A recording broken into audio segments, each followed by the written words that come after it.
وقتی که عشق تبدیل به کابوس شد، مردی که دوست دوران دبیرستانش را به خانه دعوت کرد، هرگز فکر نمی کرد که این دیدار به خیانتی هولناک تبدیل شود.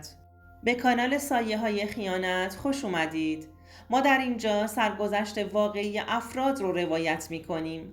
افرادی که مدتها نتونستند اونها رو به زبون بیارند و این کانال به اونها امکان رو میده که تجربیات تلخ زندگی خودشون رو با شما در میون بذارند و ممنون از شما که با شنیدن سرگذشتشون ما رو همراهی میکنید.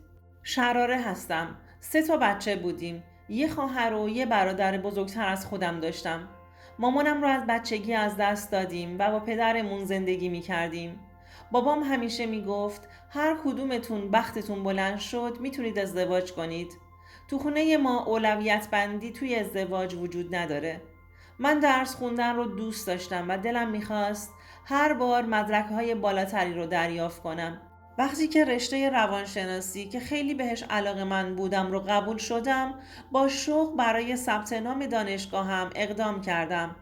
ترم‌ها رو یکی پس از دیگری با موفقیت پشت سر میذاشتم. اونقدر ذوق داشتم که مدرک لیسانسم رو بگیرم.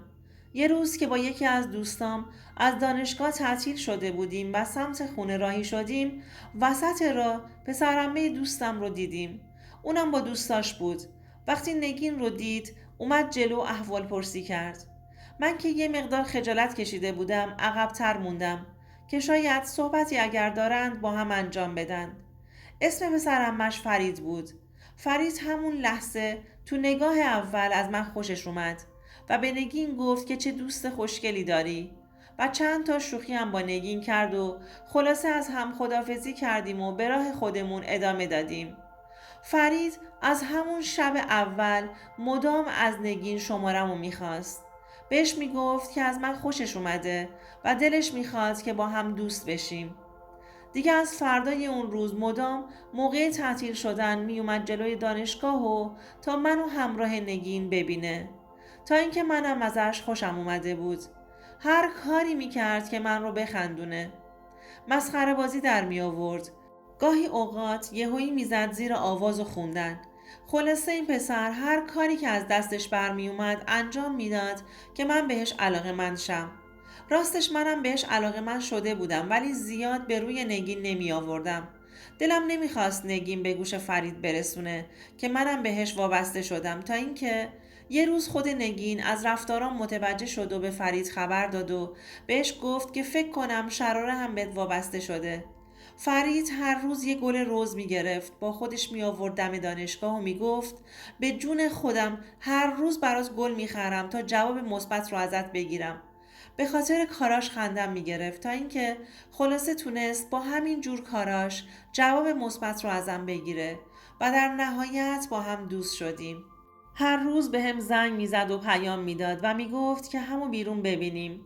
فرید تازه رفته بود سر کار و به هم میگفت به خاطر تو رفتم سر کار که زودتر بگیرمت. بعد که من خندم میگرفت میگفت باور نمیکنی؟ آخه اصلا من اهل کار و زندگی نبودم. باور کن تو تنها کسی هستی که باعث شدی من هدفمند بشم. منم بهش میگفتم باشه قبول کردم. بعد دوتامون میزدیم زیر خنده. خدا رو شکر فرید از کارش راضی بود و منم همچنان به درس خوندن خودم ادامه میدادم تا اینکه مدرک خودم رو گرفتم. فرید هم همچنان تو کارش موفق بود. وقتی که دید دانشگاه هم تموم شده به هم پیشنهاد ازدواج داد. خودشم با خانوادهش موضوع رو در میون گذاشت. مادرش همچون از نگین شنیده بود که دختر خوبی هستم و عکسم رو دیده بود و پسندیده بود، با ازدواجمون موافقت کرد.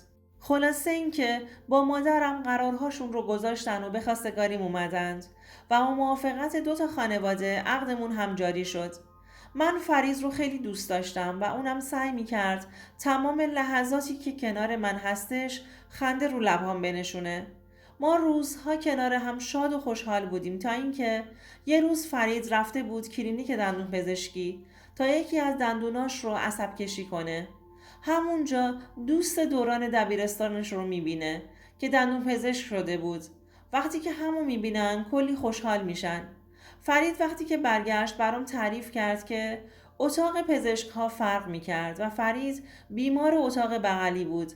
اما وقتی که کارش تموم شده بود و داشته برمیگشته، در اتاق کناری پزشک باز شده بود و مریض از داخل اتاق بیرون اومد که همون لحظه نگاه فرید به اتاق میفته و دوستش رو که پزشک شده بود بعد از سالها میبینه. اونا دوستای صمیمی هم بودند، اما بعد از پایان دبیرستان هر کدوم سمتی رفته بودند و بعد از اینکه دوستش دانشگاه یه شهر دیگه قبول شده بود دیگه از هم بیخبر بودند و چون فرید نتونسته بود ادامه تحصیل بده و فقط در حد دیپلم مونده بود دیگه از هم خبری نداشتند. فرید با دیدن دوستش کلی خوشحال میشه، شماره هاشون رد و بدل میشه و با هم ارتباط گذشتهشون رو از سر میگیرند. فرید خودش یه دفتر خدمات پیشخوان زده بود و حسابی مشغول کار کردن بود. بعد از یه مدت که گذشت ما جشن عروسیمون رو گرفتیم و زندگی مشترکمون رو شروع کردیم. اما دوستش یه هفته قبل از عروسیمون یه سفر خارجی داشت و به همین دلیل نتونسته بود تو عروسیمون حضور پیدا کنه. بعد از ازدواج ما یه خونه کوچیک اجاره‌ای پیدا کردیم و منم جهازم رو با عشق به زندگیمون چیدم. چند ماه از ازدواجمون گذشته بود و همه چی داشت خوب پیش میرفت تا اینکه حامد، همون دوست دندون پزشک فرید، یه روز به خونمون اومد. میخواست کادوی عروسیمون رو که نتونسته بود بهمون بده برامون بیاره. فرید از اومدن حامد کلی خوشحال شد و بهش گفت حالا که قراره بیای حتما واسه شام بیا. بعد ازم خواست که هر چقدر هنر دارم برای شام اون شب از خودم نشون بدم، چون دوستش براش خیلی با ارزشه. منم به فرید گفتم که چه وسایل هایی واسه شام لازم دارم تا برام بخره و بیاره. هر چی که خواستم رو فرید تهیه کرد و منم چند مدل غذا برای همون شب تدارک دیدم. وقتی که حامد اومد استقبال گرمی ازش کردیم. فرید کلی خوشحال بود. از رفیقش مدام تعریف میکرد. اما احساس کردم که نگاه های حامد به من یه مقدار سنگینه، ولی به روی خودم نیاوردم و فکر کردم دارم خیال میکنم. اون شب حامد خیلی از خونه و چیدمانش و شاممون تعریف و تمجید کرد. از این تعریف ها فرید کلی ذوق میکرد و بهش میگفت تو هم زودتر ازدواج کن تا بیشتر بهمون خوش بگذره. حامد فقط میخندید و بعد حرفای فرید رو با سرش تایید میکرد. اون شب گذشت. رفت آمدهای حامد به خونمون بیشتر و بیشتر شد، طوری که دیگه همو تو خونه میدیدن و کارشون رو بهانه میکردن که بیرون نمیتونن دیداری داشته باشند. شکم به یقین تبدیل شده بود. حامد همیشه وقتهایی که فرید مشغول کار یا چیزی بود مدام نگاهش به من بود. گاهی از طرز نگاه کردنش به خودم دست و پام رو گم می کردم. اصلا از شخصیتی که داشت بعید بود که به زن دوستش نگاهش اینجوری باشه. من اول براش ارزش قائل بودم و میگفتم طرف دندون پزشکه، اما با این رفتاراش ارزش اجتماعیش پیشم کم شده بود. یه روز که حرف از دندون و سلامتی شد، فرید گفت حیف شد که کار دندونام رو یه دکتر دیگه انجام میده. بعد رو کرد به حامد و گفت اتفاقا شراره میخواست دندوناش رو درست کنه. آخه چند تا از دندوناش مشکل داره که حامد حرفش رو قطع کرد و گفت من انجامش میدم اگرم خود شراره خانم دلش بخواد. فرید در جواب گفت چرا که نه، عالی میشه. کی بهتر از تو؟ وقتی که بیمارات ازت اونقدر راضی بودند. من اولش به هزار تا بهانه نخواستم که برم، ولی چون فرید کلی اصرار کرد خلاصه راضی شدم که مطب حامد برم تا دندونام رو بررسی کنه. وقتی که رسیدم حامد بدون نوبت منو به داخل اتاقش دعوت کرد.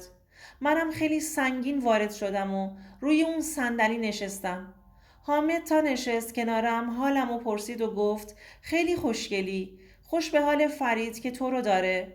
لبخند زدم و گفتم ممنونم، نظر لطف شماست.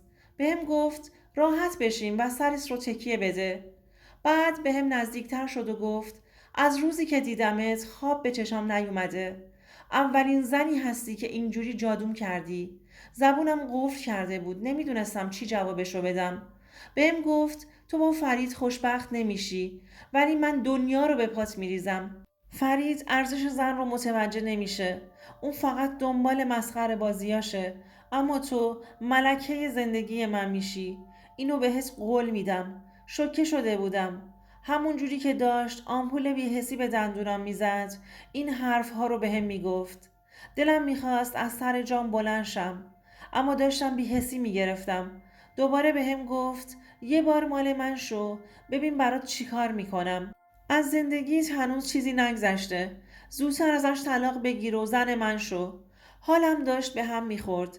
بهش نگاه نمی کردم. جواب داد نگاهت رو ازم نگیر. من عاشقت شدم و کاری از دستم دیگه بر نمیاد. تو باید مال من بشی وگرنه خیلی کارا میکنم تا تو رو از فرید بگیرم. از این حرفش ترسیده بودم.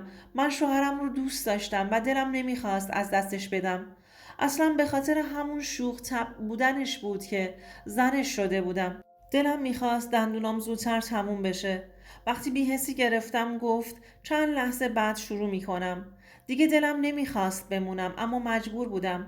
بهم گفت باید با من یه روز باشی وگرنه به فرید میگم که همینجا بهم گفتی که ازم خوشت اومده. فرید رفیق چندین سالمه. هر حرفی بزنم اون قبول میکنه. حرف منی که چندین ساله میشناسه رو بیشتر باور داره. خلاصه مونده بودم چیکار کنم. چطور میتونستم به شوهرم خیانت کنم؟ کسی رو نداشتم که حتی باهاش مشورت کنم. پای آبروی خودم در میون بود. خلاصه کار دندونم تموم شد و اومدم برم حساب کنم که حامد اومد به منشی گفت هزینه‌شون از قبل پرداخت شده. بدون اینکه حتی به پشت سرم بهش نگاه کنم از مطب اومدم بیرون. شبش حامد به بهونه دندونام به خونمون اومد که آیا دردی چیزی دارم یا نه. وقتی دیدمش دوباره افکارم به هم ریخت. چند روز گذشت دیدم برام پیام اومده. شمارمو چون تو مطب ازم خواسته بودند، از اون طریق حامد شمارمو برداشته بود و بهم پیام داده بود که خونه منتظرت هستم. اگر نیای میرم پیش فرید و بهش میگم که بهم علاقه‌مند شدی و کاری میکنم که حرفام رو باور کنه. نمیدونستم چی کار کنم. خیلی با خودم کلنجار رفتم. اول گفتم به فرید جریان رو بگم، اما بعد گفتم دیدش به دوستش عوض میشه. سعی کردم به خودم مسلط باشم. جواب پیامش رو ندادم. یه مدتی ازش خبری نبود. هر وقت هم فرید میگفت که فلانی میخواد بیاد، بهونه خونه مادرم رو میگرفتم و میرفتم اونجا تا اینکه فرید برای کاری مجبور شد که به یه شهر دیگه بره. منم خونه تنها بودم. حامد از رفتن فرید خبر داشت. روزی که فرید نبود، حامد به خونمون اومد و زنگمون رو زد. و منم وقتی که آیفون رو نگاه کردم کسی رو ندیدم.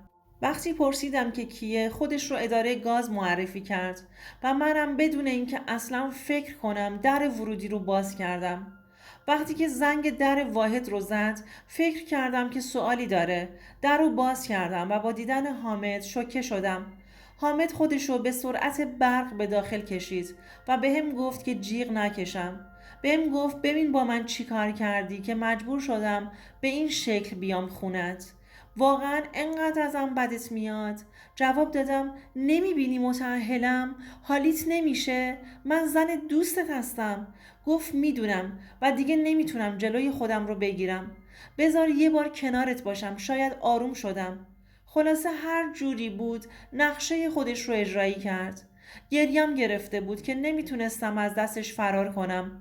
من به خاطر آبروی خودم و شوهرم هم نمیتونستم فریاد بزنم. وقتی که آروم شد با یه عذرخواهی سریع از خونه رفت بیرون. موقع رفتن رو کرد به من و گفت نمیدونم چطوری شد که عاشقت شدم ولی شدم. اینو گفت و رفت. من ناخواسته به شوهرم، به عشقم توی خونه خودم خیانت کرده بودم و حالم از خودم به هم خورده بود. 2 روز بعد فرید از سفر اومد و من دیگه روی دیدنش رو نداشتم. سعی می کردم اون روز تلخ رو فراموش کنم. نمیتونستم خودم رو ببخشم. اگر از تصویر آیفون مطمئن می شدم بعد در رو باز می کردم این اتفاق برام نمی افتاد و نمیتونست وارد خونم بشه. دیگه سعی کردم خودم رو بزنم به بیخیالی چون زندگی برام سخت شده بود. از فرید خواستم بریم خارج از کشور زندگی کنیم. فرید میخندید و میگفت دیوونه شدی؟ این دیگه از کجا در اومد؟ میگفتم دوستام دارن میرن خارج، منم میخوام برم. دیگه مادرم و خانواده هامون میدونستن که دیگه نمیخوایم ایران بمونیم. چون میدونستم اگر بمونم سایه حامد روی زندگیمون میفته. اونقدر لجبازی کردم که فرید هم راضی شد و از خواهرش که توی ترکیه زندگی میکرد خواست که راهنماییمون کنه. ما هم بعد از اینکه وسیله های خونمون رو فروختیم با تمام سختی هاش راهی ترکیه شدیم و الانم حدود 2 ساله که ترکیه زندگی میکنیم و کنار خواهر شوهرم اینا که یه فست فوتی دارند مشغول به کار هستیم. دیگه از اون روز به بعد ارتباط حامد و فرید هم کم رنگ شد و من الان با خیال راحت کنار همسرم با عشق دارم زندگی می کنم. ولی هنوزم عذاب وجدان دارم که ناخواسته به همسرم خیانت کردم. دوستان عزیزم، اگر شما هم به این نوع سبک از محتواها علاقه‌مند هستید، این ویدیو برای تو هستش. لطفاً برای دیدن ویدیوهای بیشتر ما رو سابسکرایب کنید و ممنون که تا انتهای این ویدیو با ما همراه بودید.